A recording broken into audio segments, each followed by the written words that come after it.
बादशाह शाह आलम के समय तक अंग्रेज अपने को बादशाह की प्रजा कहा करते थे। गवर्नर जनरल की मोहर पर भी दिल्ली सम्राट का विशेष सेवक शब्द लिखे रहते थे।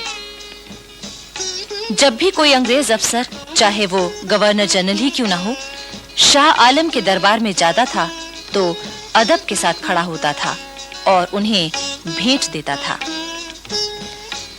सन 1785 में महाराजा माधोराव सिंधिया ने दिल्ली पर अपना प्रभाव जमा लिया था।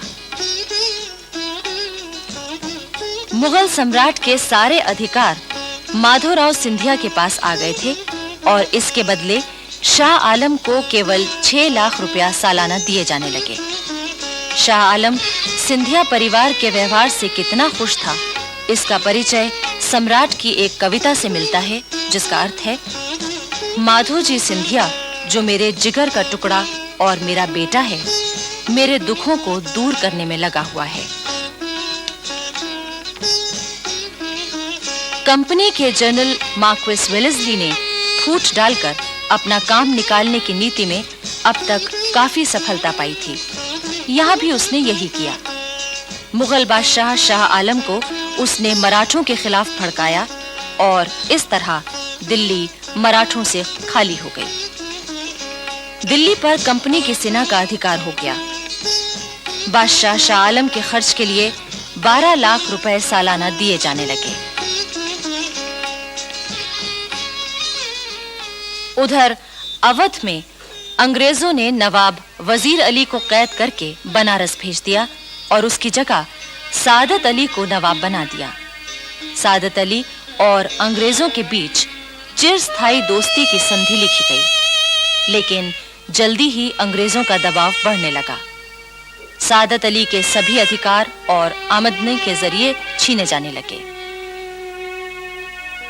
नवाब सादत अली ने कंपनी के रेजिडेंट मिस्टर स्टॉक के जरिए जनरल वेलेस्ली को एक पत्र भेजा, जिसमें कहा गया था कि कंपनी सरकार अपनी ही शर्तों को तोड़ रही है। लेकिन वेलेस्ली ने कहा, नवाब का यह खत इतने गुस्ताखी भरे शब्दों में लिखा हुआ है कि मैं इसे लेने से इनकार करता हूँ।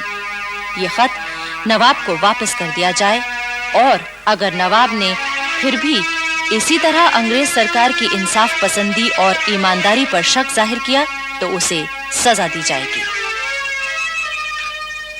अंग्रेज चाहते थे कि किसी तरह मराठों को कमजोर कर दिया जाए। महाराजा दौलत राव सिंधिया और जसवंत राव होलकर 2 ऐसे वीर थे जो उनकी आंख का कांटा बने हुए थे। अंग्रेजों ने जब इन दोनों के खिलाफ चालें चली तो ये दोनों एक हो गए। इस पर अंग्रेज घबरा गए। उन्होंने पहले दौलत राव सिंधिया से संधि की और ताप्ती और चंबल के बीच में सिंधिया ने जो इलाका जीता था वो उनका ही मान लिया गया। चंबल नदी महाराज सिंधिया के राज्य की सीमा मान ली गई। इसी तरह जसवंत राव होलकर से भी संधि कर ली गई। ताप्ती और गोदावरी के दक्षिण का सारा इलाका होलकर को वापस दे दिया गया। दक्षिण भारत में एक वीर जाति थी, पिंडारी। अंग्रेज इतिहास लेखकों ने वीर पिंडारियों के चरित्र पर अनेक झूठे इल्जाम लगाए और उन्हें डाकू और लुटेरा कहकर बदनाम किया है। लेकिन सच्चाई ये है कि पिंडारी दक्षिण भारत की एक पठान जाति थी। पिंडारी दक्षिण भारत के राजाओं की सेवा में सवार हुआ करते थे। इनके पास अपने घोड़े होते थे। नसरू खां पिंडारी शिवाजी का एक विश्वस्त जमादार था। होलकर और सिंधिया की सेनाओं में भी हजारों पिंडारी योद्धा और सरदार मौजूद थे।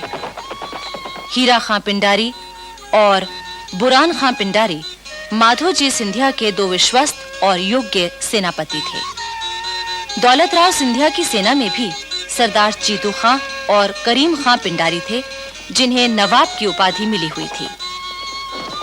होलकर राज्य में रहने वाले पिंडारी होलकर शाही और सिंधिया के राज्य में रहने वाले सिंधिया शाही कहलाते थे।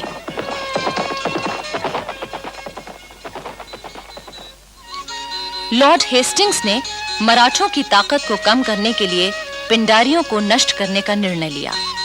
अंग्रेजों ने उन्हें लुटेरा और डाकू कहा, उनमें फूट फैला दी और इस तरह आपसी झगड़ों में उलझाकर उन्हें खत्म कर दिया गया।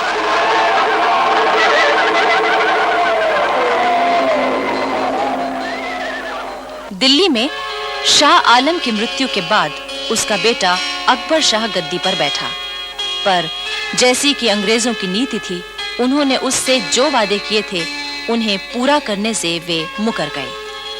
अकबर शाह ने अपनी शिकायतों को इंग्लैंड के दरबार में पहुंचाने के लिए राजा राम मोहन रॉय को भेजा, पर वहां उनकी कोई सुनवाई नहीं हुई। अंग्रेजों का प्रभाव बराबर बढ़ रहा था। कंपनी ने मार्क्वेस ऑफ हेस्टिंग्स को कंपनी का गवर्नर जनरल नियुक्त किया। उसने अपना पद संभालने के बाद एक नया काम शुरू किया, भारत के उद्योग धंधों को नष्ट करना और भारत के धन से इंग्लिस्तान के उद्योग धंधों को बढ़ाना। ब्रिटिश पार्लियामेंट ने एक एक्ट पास किया जिसमें कहा गया था कि इंग्लिस्तान का बना हुआ माल भारतवासियों के सिर मढ़ा जाए और भारत के प्राचीन उद्योग धंधों का नाश किया जाए। भारत की भयंकर दरिद्रता और गरीबी की कहानी यहीं से शुरू होती है। सूरत में बनने वाले कपड़े और जुलाहों के साथ क्या होता था, उसका हाल एक अंग्रेज लेखक रिचर्ड्स ने लिखा है। अब तुम ये कपड़ा सिर्फ हमको बेचेगा, कंपनी का रेजिडेंट व्यापारी ही इसको खरीदेगा। हम इसकी जो कीमत देगा वही तुम्हें लेना पड़ेगा। नहीं, हम तुमको नहीं बेचेंगे। इस कपड़े के हमको बहुत दाम मिलते हैं। तुम 10 रुपए का माल 1 रुपए में खरीदते हो। क्या बोला? कंपनी के खिलाफ बोलता? नहीं बेचूंगा कपड़ा, नहीं बेचूंगा कपड़ा। मैं अपना धंधा छोड़ दूंगा, लेकिन कंपनी को कपड़ा नहीं दूंगा। जुलाहों से इतनी जबरदस्ती की जाती थी, इतनी सजाएं दी जाती थीं कि न जाने कितने जुलाहों ने अपना पेशा छोड़ दिया, पर उन्हें पेशा छोड़ने से भी रोका जाता था। बंगाल में भी इसी तरह के जुल्म जुलाहों पर हो रहे थे, मगर वे उतना काम नहीं कर पाते थे जितना कंपनी के गुमाश्ते जबरदस्ती उन पर मर देते थे। इसीलिए उनका माल असबाब लेकर भी उसी जगह नीलाम कर दिया जाता था। कच्चे रेशम के धागे लपेटने वालों पर इतना जुल्म किया जाता था कि कई जुलाहों ने उन जुल्मों से तंग आकर हाथों के अंगूठे तक काट दिए, जिससे रेशम का धागा न बनाना पड़े। धीरे-धीरे भारत का कागज उद्योग, चीनी उद्योग, भारतीय जहाजरानी, लोहा उद्योग आदि सभी नष्ट कर दिए गए। ईस्ट इंडिया कंपनी और अंग्रेज सरकार की कोशिशों का ये फल निकला कि भारत संसार का एक गरीब देश बन गया। भारत के प्राचीन उद्योग केवल इतिहास की बात बनकर रह गए। लॉर्ड हेस्टिंग्स ने जहां भारत के उद्योग नष्ट किए, दौलत को लूटा, वहीं ब्रिटिश साम्राज्य बढ़ाने की उसकी भूख भी बराबर बढ़ रही थी। वो मराठों की ताकत को खत्म करने के लिए आगे बढ़ा। उस समय पूना में बाजीराव पेशवा का शासन था। अंग्रेजों ने दोस्ती के नाम पर उससे धोखा किया और युद्ध का बहाना ढूंढने लगे। 30 अक्टूबर 1817 को अंग्रेजों की सेना ने पूना के पास डेरा डाल दिया। मराठों ने समझ लिया था कि अंग्रेज अब तक दोस्ती की जो बातें कर रहे थे वे सब झूठ थीं। वे तो युद्ध ही करना चाहते हैं। बापू गोखले पेशवा की सेना के प्रधान सेनापति थे। वे एक अत्यंत देशभक्त, युद्ध कुशल और वीर सेनापति थे। 5 नवंबर 1817 को खड़की के पास मराठों और अंग्रेजों की सेनाओं के बीच युद्ध शुरू हुआ, लेकिन बालाजी पंतनाथ और यशवंतराव घोरपड़े जैसे विश्वासघातियों के सामने बापू गोखले की सेना कहां टिकने वाली थी। बापू गोखले अंत समय तक अंग्रेजों से मुकाबला करते रहे और वीर गति को प्राप्त हुए। अंग्रेज जानते थे कि मराठे सरदार इतनी जल्दी पेशवा के शासन का अंत नहीं होने देंगे। इसलिए उन्होंने बाजीराव के खिलाफ एक और चाल चली। सतारा के नाबालिग राजा प्रताप सिंह की मां को उन्होंने वादा किया कि पूरे मराठा साम्राज्य के वास्तविक अधिकारी के रूप में उसने ऐलान जारी कर दिया। सुनो सुनो सुनो, शिवाजी महाराज के वंशज सतारा के राजा प्रताप सिंह का ऐलान सुनो। अंग्रेज हमारा दोस्त है। बाजीराव पेशवा से कोई किसी तरह का संबंध ना रखे।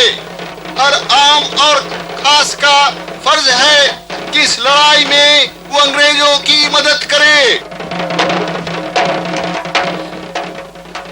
इस ऐलान से बाजीराव पेशवा की स्थिति काफी कमजोर हो गई। उसने मजबूर होकर अंग्रेजों की अधीनता स्वीकार कर ली।